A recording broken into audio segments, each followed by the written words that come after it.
So on to the issue that I've been avoiding. I knew underneath my furnace there was a platform, and underneath that platform was a coffer from my kitchen that protruded into the attic space with some lights in it, real nice ornate looking deal.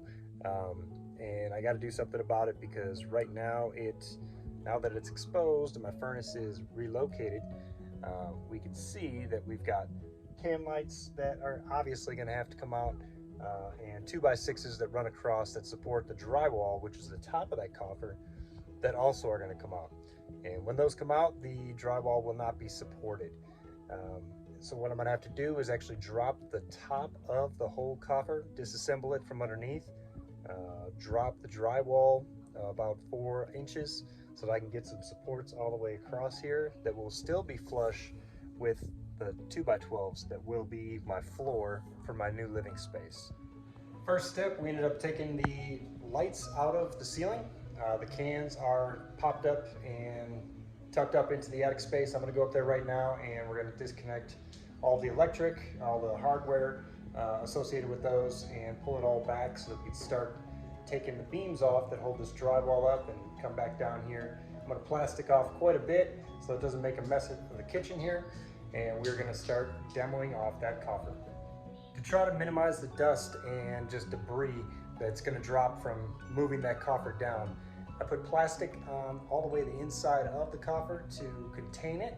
It goes all the way to the ground and comes all the way around the whole coffer within the kitchen so that we can get in there from the side flap that I got on there.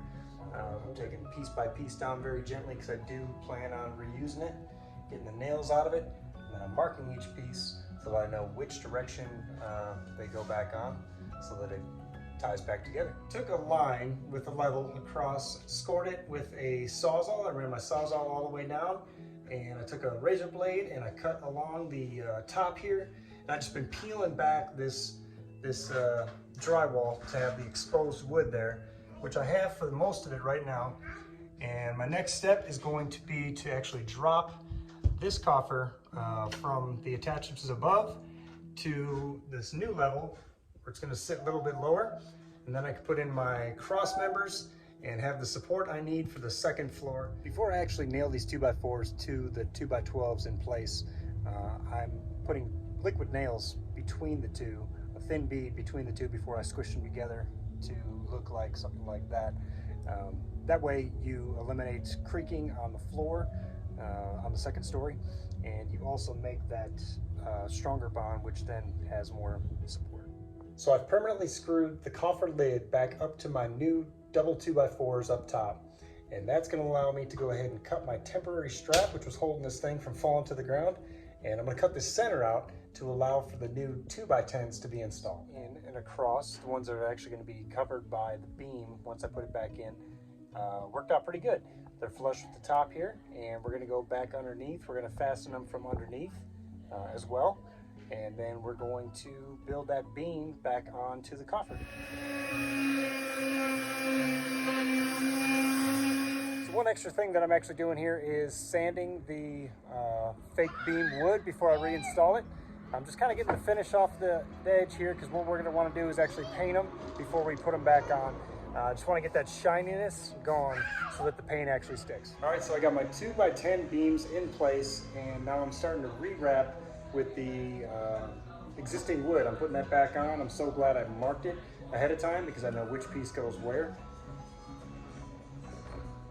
Right there. So we're going to build this beam back together, put the other two beams in, wire up this electric, and this thing will be roughly done.